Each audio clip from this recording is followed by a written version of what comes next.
Hello everyone, welcome back to the weekly video. So as usual, I'm going to do some follow-up on some of the stocks that was posted earlier, and then what are the stocks that are coming up this week. Well, I think the Singapore market are quite restricted is quite restrictive because we are revolving just a few counters for trading. But of course, there are some good counters in the market that is not highlighted in my email. But of course, yeah, personally for my clients, they do WhatsApp me to ask me some of the stocks that they are interested. Okay, but nevertheless, this is what we are going to do first. We are going to follow up on some of the counters that we have been holding or looking at, and then some of the counters that we highlighted this week, or I highlighted this week. Anyway, Sembcorp industry very strong, as you can see from the chart over here. It has went to the high of 490 before it start to sell off back to 485. So generally, the trend is quite strong. So if you look at the email over here, we expected it to hit 458 target, and this one has been mentioned many videos, and of course now many are interested beyond that. So I have been telling people 490, and what is the and how do I get 490? Basically, if you look at here, this is a technique, what we call the ABC wave projection technique. And this could be plotted on the chart. And what I show in the email is I'm just showing the first level, but I did not elaborate to the next level. And I'm going to do that right now. So I'm going to replicate what I've drawn on the chart and see what I can get. Okay, again, whether I can get the same or not is something that we don't want to get exactly. Sometimes we cannot get exactly, but of course it's thereabouts. Yeah. So if I were to follow the follow the lows over here, so ABC wave generally is looking at the start of a rally and then the end of a certain rally, and then drag it to the pullback level and then project it up. Of course, now if you ask me on this current situation, are you able to adjust the ABC wave? Yes, you can for the next following targets.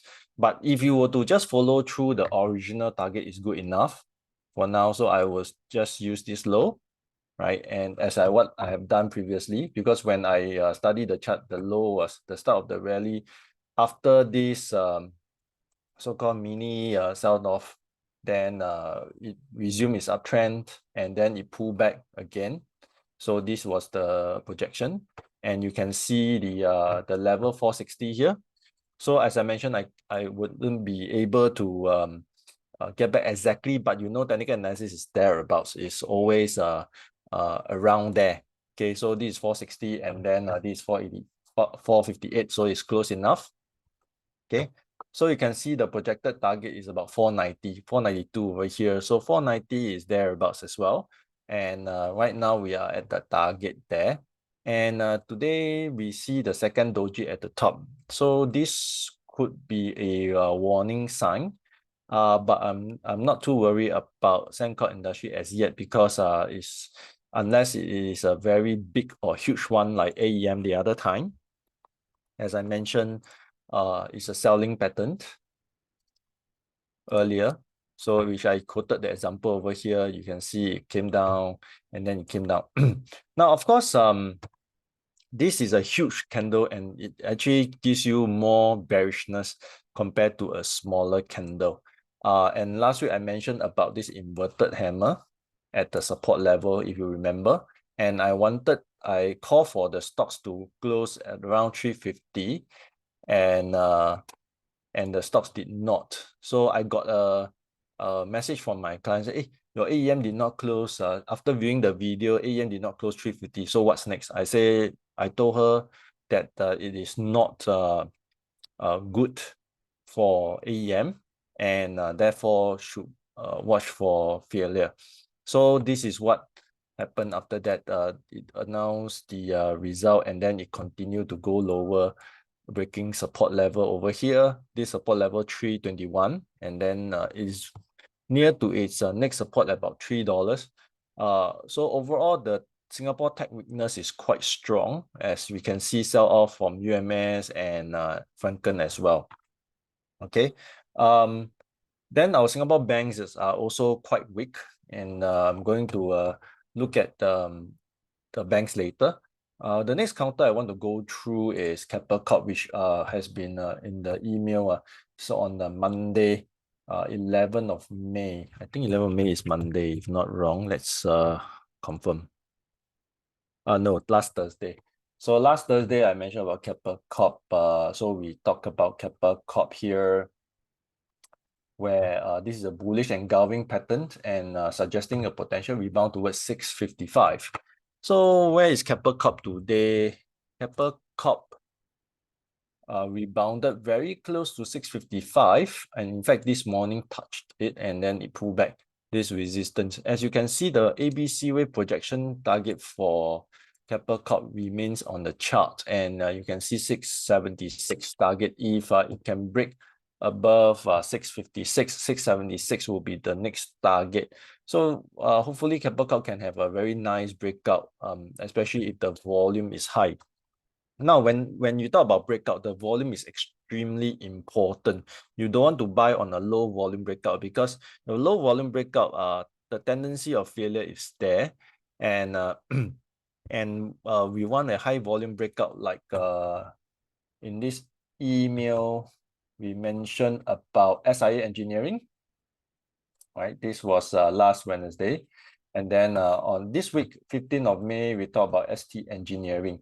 So starting with SIA Engineering again, just to follow up, we mentioned that SIA Engineering had completed the breakout. If you look at the breakout over here, look at the volume, high volume. So high volume. So SIA Engineering, did it continue higher? The project target is 242, but I see SI Engineering is stopping there, refusing to go to 242 as yet. Okay, but you can get the picture because of the breakout of high volume. Therefore, the consistent rally up, and of course, there is some positive news for SI Engineering, where the businesses are picking up again. So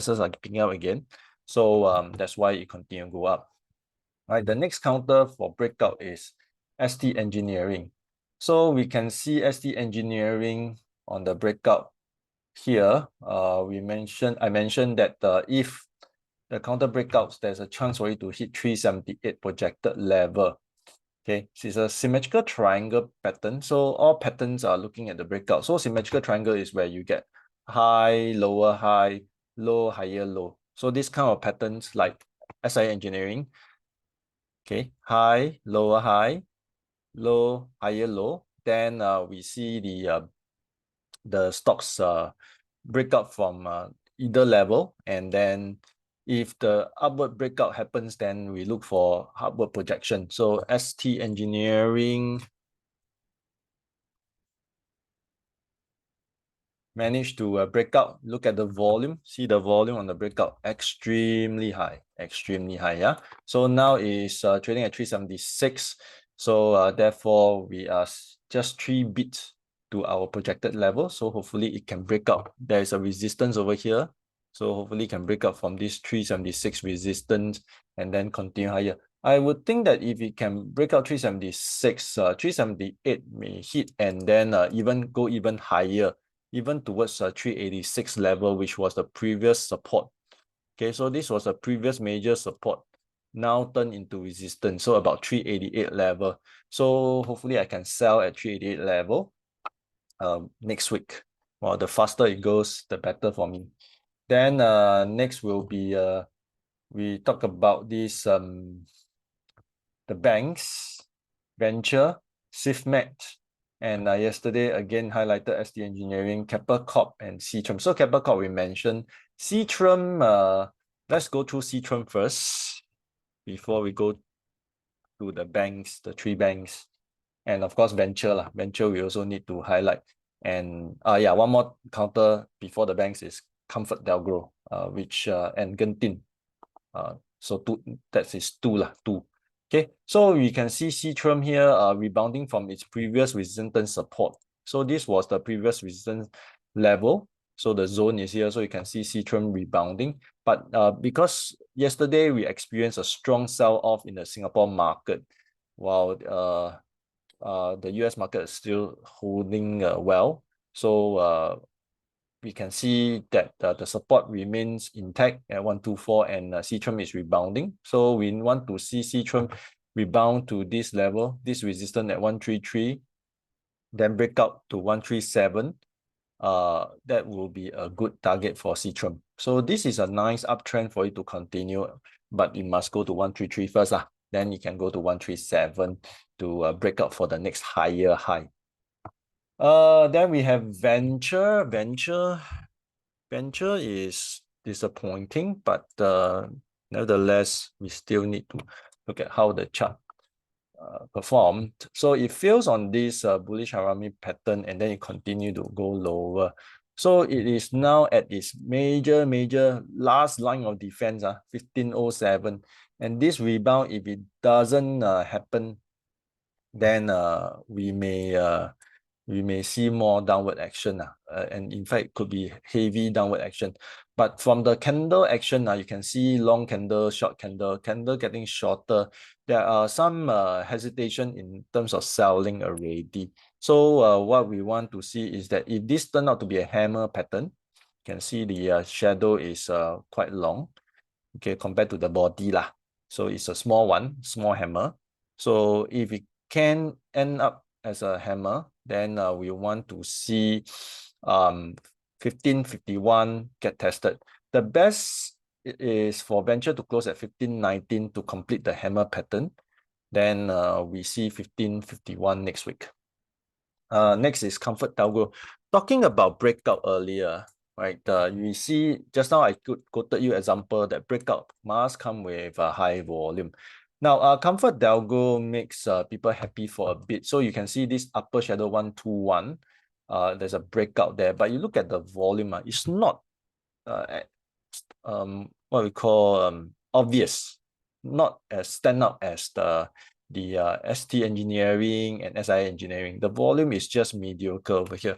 So therefore, at that same day, well, there was some client asking me as well, hey, how your ComfortDelGro breaking out? Can we go in? And that was early morning. ComfortDelGro was showing bullishness, 120, 121 already. It was 9:30, I remember. But then I was telling them, hey, the volume is still low and the day is still young, so I think you should continue to wait. And therefore the day closed 119 and then there was no entry. So good thing we waited patiently. If not, the result actually scared the market and caused ComfortDelGro to go back to its major support level over here, which is a very important level for it to hold. So 112 is a major and 110 is as well key support. If all hell break loose, there's nothing for ComfortDelGro to hold as a support anymore. Okay, so these two level has to hold. Then let's talk about our embedded banks. So we have DBS, disappointing today. The market expected to rally after strong showing in the US market. But DBS still clinging on to its major support at 30.48. And it needs to hold, right? Not going below 30.30, because if it goes below, then all hell break loose. DBS may continue to go down to 28.86, and which was the previous resistance support. And if you are excited about DBS over here, which I was, in the email I actually put DBS and UOB because of this bullish engulfing pattern. Okay, this bullish engulfing pattern. The rebound was short-lived as this DBS opened higher but closed lower. So you can see this DBS highlight here, engulfing pattern. Hopefully it can go back to 31.52, but it did not happen. So as usual, while we watch for support level, if it doesn't hold, we banks usually we do it for long term rather than just trading for the short term. So the next level to look out for is 28.86, and then followed by 27.82, which is the major support over here. So you can continue dollar cost average at this level. So for the time being, the market is not clear because the US banks are not really doing well. And of course, Singapore, we have this property curb. The foreigners are not supporting our local property as well. So there are some worries that the loan will be lagging already. So that's why UOB also struggling. But UOB, after breaking its support level over here, is on a downtrend, as you can see, lower high, lower low. It's trying to rebound back above its previous support. But if it cannot rebound successfully above 27.80 or go back above 28, then we are looking at the downtrend to continue towards 27.12. Okay, so overall, all hell break loose will be below this $27. And then we can see you will be trading at $25 range in future if it breaks down the 27 level. Okay, OCBC, it's also struggling. As you can see, we have the double top pattern already formed up. Okay, so this is not a funny pattern. Okay, not a nice pattern to have. And 1210 is the key support to watch out for, because if it breaks down, then we can have a projection then towards this, wow, nicely hit the support level over here, 1170, and this will be a bad news for shareholders, especially long-term shareholders. But if you have the bullets to continue, DCA 1170 will be one of the level to aim for. Okay, so this is what I have for you this week. And of course, oh yeah, today emails I didn't send out. Funny, how come this account never received? Okay, today we talk about UMS. So UMS has to close above 94.5 in order to be at 95. At 104, I mentioned in the email. Okay, so I'll check what happened to my email box, and then I will show you next week. Okay, so thank you for viewing this video. Again, if you like the video, please like for me so that it can give me more encouragement. And of course, if your friends are interested to enjoy my support, do feel free to refer them. Okay, I'll be happy. Of course, Lim & Tan has a referral reward as well. And once you join, do remind me to invite you to this Zhongliang LT group, which I constantly post chat over there. So some of the chart that I posted is not in the email, like Yang Zijiang lah, and then of course we have Food Empire. So a lot of follow-ups emails over there, and iFast as well. So you got to keep a lookout for the Telegram as well for latest updates. All right, so that's all for me today, and I will see you again next week. Goodbye.